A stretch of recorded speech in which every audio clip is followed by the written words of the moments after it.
في الفيديو ده هنلف مع بعض شوية أماكن في محافظة الشرقية. هنشوف مع بعض مدينة الزقازيق ومتحف تل بسطة، وهنزور أقدم جامع في أفريقيا، وهنتغدى في بلد الحواوشي. متنساش تدعمنا باللايك والسبسكرايب، ويلا نبدأ الرحلة. محافظة الشرقية هي تالت أكبر محافظة من حيث عدد السكان بعد القاهرة والجيزة. وصلنا الزقازيق يوم الجمعة قبل الصلاة، ولفينا شوية في شوارعها وهي فاضية. محافظة الشرقية مش بتطل على أي بحر ولا أي فرع من فروع النيل، ولكن بتعدي فيها ترعة اسمها بحر مويس، وده بيخلي المحافظة زيها زي كل محافظات الدلتا مشهورة بالزراعة.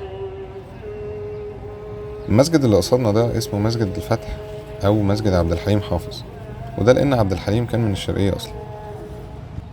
بحر مويس بيعدي في أماكن كتير في محافظة الشرقية زي منيا القمح والزقازيق وهي وكفر صقر وأولاد صقر، وطبعا الزقازيق هي عاصمة المحافظة. يقال إن بحر مويس هو ده اليم اللي ربنا أوحى لأم سيدنا موسى تسيبه فيه، وبعد كده اليم أخدوا البيت فرعون. مدينة الزقازيق يقال إنها اتسمت بالاسم ده نسبة لسمك الزقزوق اللي موجود فيها، واللي بيعمل صوت شبه زقزقة العصافير. رحنا بعد كده نصلي الجمعة في مسجد القدس الشريف، اللي حاولوا يعملوه شوية شبه مسجد قبة الصخرة في المسجد الأقصى في فلسطين. بعد الصلاة طلعنا على متحف تل بسطة في الزقازيق. متحف تل بسطة افتتح سنة 2018، وهو فيه جزء داخلي وجزء خارجي. المتحف اتعمل في مكان مدينة قديمة اسمها تل بسطة جنوب مدينة الزقازيق ب3 كيلو تقريبا، وكان عايش فيها المصريين القدماء، ولقوا فيها آثار كتيرة متعلقة بيهم هنشوفها مع بعض. مدينة تل بسطة برضه عدت عليها العائلة المقدسة في رحلتهم لمصر بعد ما دخلوا من العريش، وبعد تل بسطة راحوا بلبيس وأماكن تانية. هسيبكم مع بعض المعلومات عن تاريخ تل بسطة ورحلة العائلة المقدسة.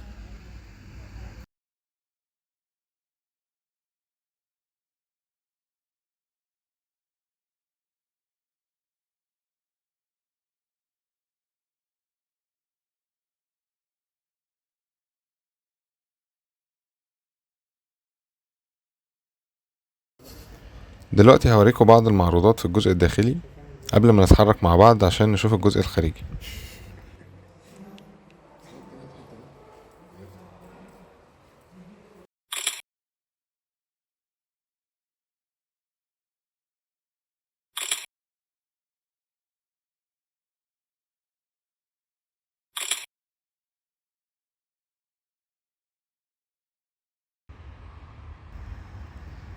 دلوقتي خرجنا نشوف الجزء الخارجي من المتحف، وهو يعتبر مكان المدينة القديمة.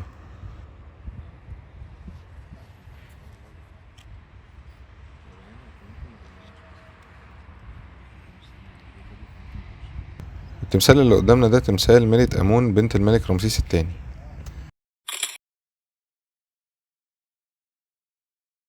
خلصنا المتحف ورحنا محطة القطر عشان نروح بلبيس عشان نشوف أقدم جامع اتبنى في أفريقيا. وصلنا بلبيس بعد تقريبا نص ساعة وتمشينا لحد الجامع. جامع سادات قريش بناه عمرو بن العاص سنة 18 هجريا، وهو يعتبر أقدم جامع في أفريقيا، وده شكل الجامع من جوه. رجعنا الزقازيق تاني وقررنا إننا نروح البلد اللي بيقولوا عليها بلد الحواوشي ونجرب الحواوشي بتاعها. العزيزية مدينة تابعة لمركز منيا القمح في الشرقية، وهي أقرب لبنها من الزقازيق، فاحتاجنا إننا نركب لبنها وننزل في النص عشان ملهاش مواصلة من الزقازيق. أول ما دخلنا البلد لقينا محلات الحواوشي في كل مكان في البلد لأنها مشهورة جدا بالحواوشي. أول حاجة رحنا للجزار عشان نشتري منه اللحمة، وبعد كده بنطلع على مكان تاني عشان نسويه. أخدنا الحواوشي وقعدنا في قهوة عشان ناكل ونشوف هل هو فعلا مختلف ولا لأ. وجهة نظر الحواوشي فعلا مختلف شوية، واللحمة كانت حلوة لأنهم بيذبحوا يوم الأربع من كل أسبوع. ودي كانت نهاية رحلتنا في الشرقية. إن شاء الله في وقت تاني هنبقى نروح مدينة صن الحجر، لأن فيها آثار مهمة ومعابد، لأنها كانت عاصمة مصر في فترة أيام المصريين القدماء. ما تنسوش تدعمونا باللايك والاشتراك، واستنوا الفيديو الجاي إن شاء الله.